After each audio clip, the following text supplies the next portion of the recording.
नमस्कार। जैसा कि आप सभी को मालूम है कि किसी भी एग्जाम के इंटरव्यू के लिए करंट अफेयर्स बहुत महत्वपूर्ण होते हैं। आज का टॉपिक करंट अफेयर्स है जो कि 26 नवंबर से 2 दिसंबर 2023 तक के करंट अफेयर्स पे आधारित है।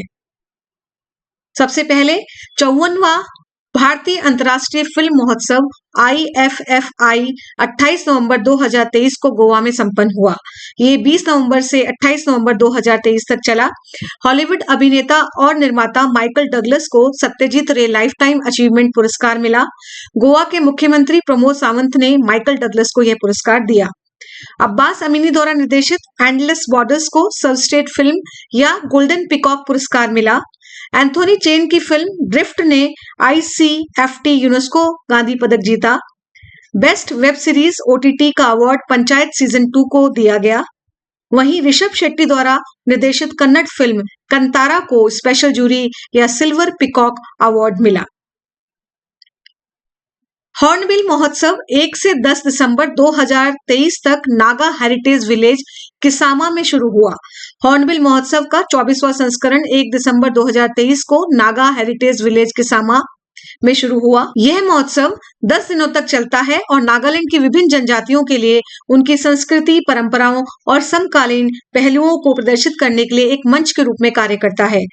यह फेस्टिवल 2023 को नागालैंड के गवर्नर लॉ गणेशन एवं मुख्यमंत्री नेफ्यू रियो द्वारा पारंपरिक गोंग की ध्वनि के साथ आधिकारिक तौर पर शुरू किया गया था। उद्घाटन समारोह में नागा जीवन शैली को प्रदर्शित करने वाला एक सांस्कृतिक कार्यक्रम शामिल था, जिसमें task force for music and arts द्वारा प्रस्तुत कॉल ऑफ द हॉर्नबिल भी शामिल था।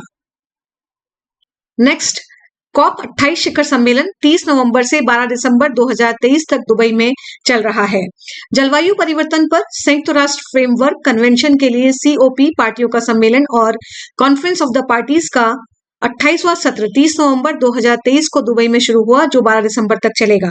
सम्मेलन का केंद्रीय विषय बढ़ते जलवायु संकट के खिलाफ सामूहिक जलवायु कार्रवाई और उच्च महत्वाकांक्षा में तेजी लाना है।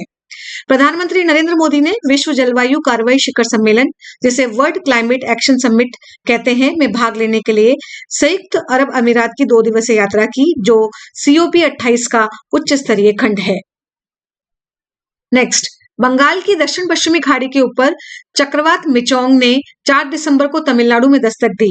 भारत मौसम विज्ञान विभाग IMD ने दक्षिण पश्चिमी बंगाल की खाड़ी के ऊपर साइक्लोन मिचोंग नामक चक्रवाती तूफान की भविष्यवाणी की है, जिसने 4 दिसंबर को तमिलनाडु और आंध्र प्रदेश के तटीय जिलों में दस्तक दी है।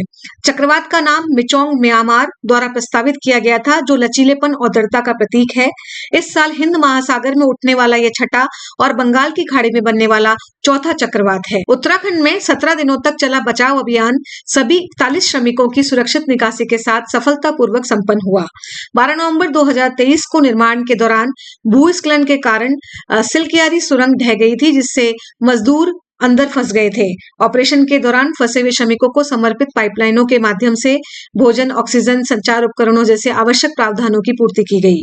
उत्तराखंड में 17 दिवसीय बहु एजेंसी बचाव अभियान 28 नवंबर 2023 को सिलकियारी सुरंग में फंसे 41 श्रमिकों को सुरक्षित निकालने के साथ संपन्न हुआ और मुख्यमंत्री पुष्कर सिंह धामी ने उनका स्वागत किया।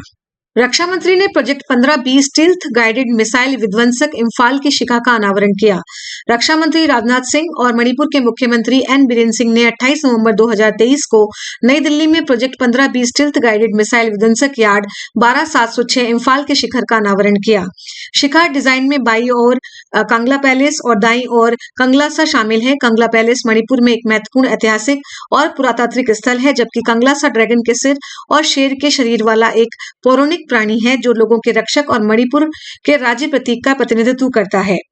शिखा भारत की स्वतंत्रता, संप्रभुता और सुरक्षा के लिए मणिपुर के लोगों द्वारा किए गए बलिदान को श्रद्धांजलि के रूप में कार्य करती है। जहाज यार्ड 12706 इम्फाल स्वदेशी जहाज निर्माण की एक बानगी है, जो तकनीकी प्रगति को प्रदर्शित करता है और इसे विश्व स्तर पर सबसे तकनीकी रूप से उन्नत युद्धपोतों में से एक माना जाता है। Yard 12706 Imphal 4 project 15B stealth निर्देशित मिसाइल विध्वंसक में से तीसरा है। इसे उत्तर पूर्वी क्षेत्र में किसी शहर के नाम पर पहला बड़ा युद्धपोत होने का गौरव प्राप्त है। जहाज राष्ट्रीय सुरक्षा के प्रति प्रतिबद्धता का प्रतीक है और मणिपुर की ऐतिहासिक और सांस्कृतिक विरासत को श्रद्धांजलि देता है। 73वें 73rd संविधान दिवस के मौके पर राष्ट्रपति द्रौपदी मुर्मू ने सुप्रीम कोर्ट में डॉक्टर भीमराव अंबेडकर की प्रतिमा का अनावरण किया।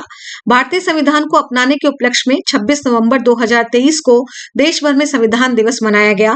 राष्ट्रपति द्रौपदी मुर्मू ने 73वें संविधान दिवस के अवसर पर सुप्रीम कोर्ट में संविधान निर्माता डॉक्टर भीमराव अंबेडकर की प्रतिमा का अनावरण किया।